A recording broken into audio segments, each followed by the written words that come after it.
Your business is a mirror, and most people don't like what they see. Every bottleneck in your company, every recurring problem, every team issue that won't go away, it's not bad luck. And until you accept that, nothing changes. I talk to founders every single week who are convinced their problems are external. My team isn't good enough. The market is tough. My suppliers are unreliable. I just can't find good people.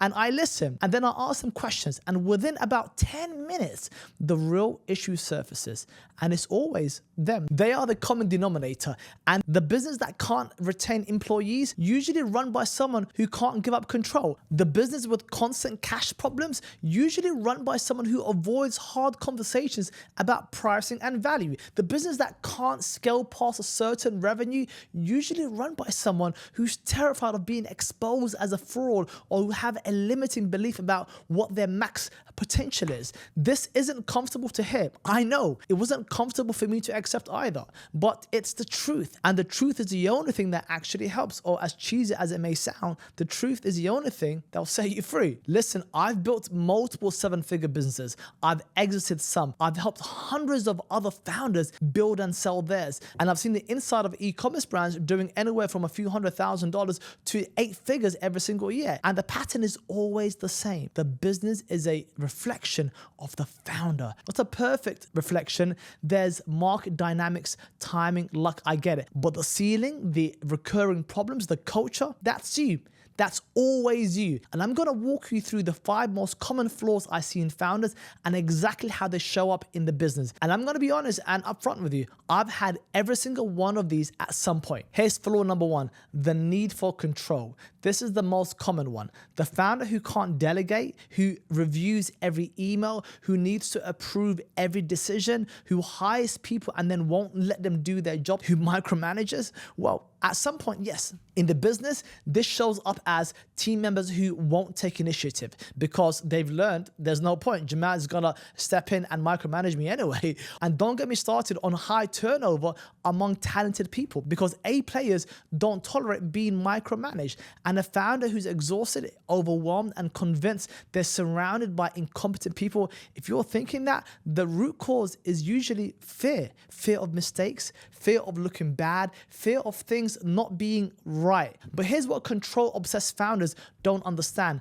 Control doesn't scale. You can't control a business doing $500,000 a month. You cannot control a business doing $5 million a month. The choice is let go of control or let go of growth. You can't have it both. The fix isn't just delegate more. The fix is examine why you need control in the first place. What are you afraid of? What does a mistake mean about you? Usually there's something deeper, a niggling insecurity, something that maybe you've had, maybe something that plays out in all areas of your life, a fear of being seen as incompetent, or maybe something else. Until you address that, you'll keep hiring people and refusing to let them do their jobs. And here's flaw number 2, conflict avoidance. Some founders will do anything to avoid difficult conversations. They won't fire underperformers. They won't push back on bad deals. They won't have honest conversations with business partners when things aren't working. In the business, this shows up as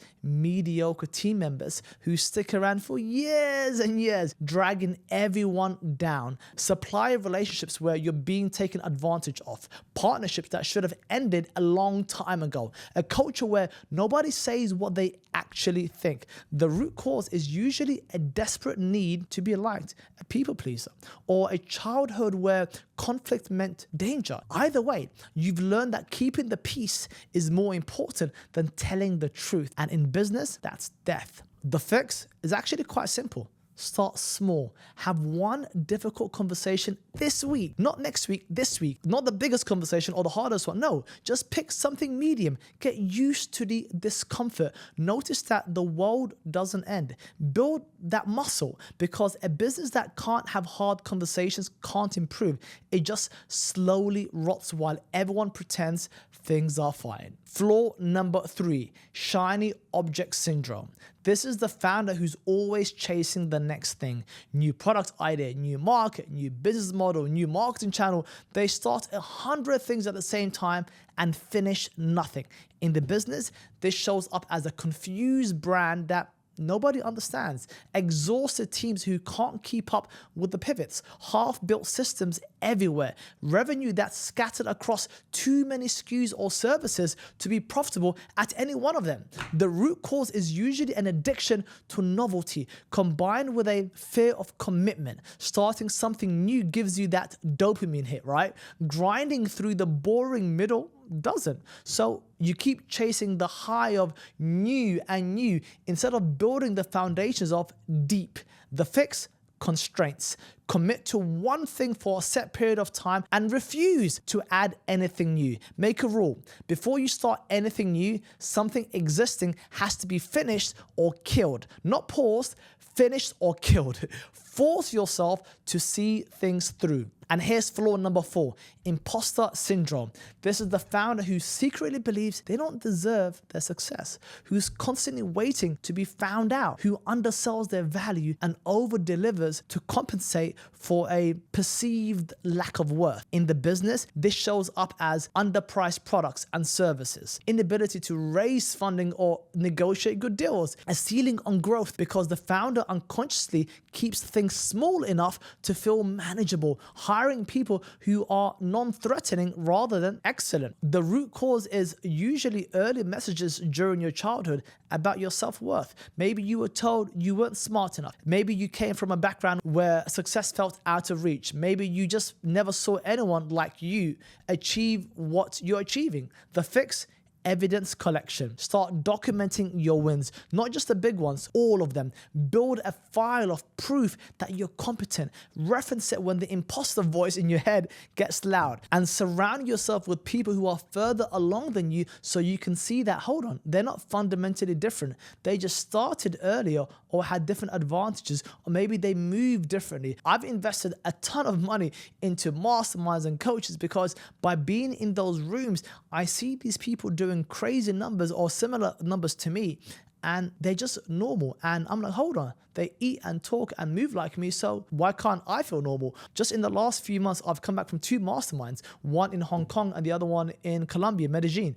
And just by being in those rooms and seeing those people, it had an intangible impact on my self-worth, my imposter syndrome battle that we're all constantly fighting with. And here's flaw number 5. Identity attachment.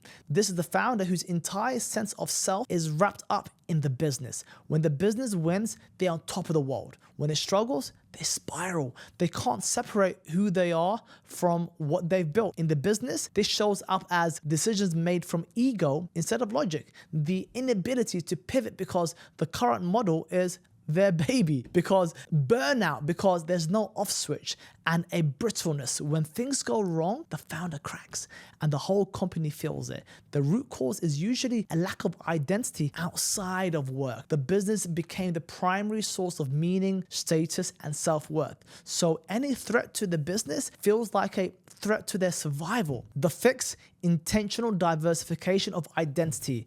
Build other things that matter to you: relationships, health, faith, a community. Do certain things just for the sake of doing them. Play football, meet people, have no end goal. Do it for the sake of doing that thing where there's no kind of end product or return on the investment. Do things that have no upside or return on the business. Because let me be real with you, I've been there where if there was no direct connection to the business, I probably would avoid doing certain things, that meeting or that activity, or just even sleep sometimes. And to be fair, in the beginning of your journey, you have to grind. Everything I've said so far goes out the window when you're in the building stage. But once you're out of that initial building stage and now you're generating good revenue, all of the things I've said so far massively apply. So you need hobbies that have nothing to do with the business. Create enough sources of meaning that the business can be important without being everything.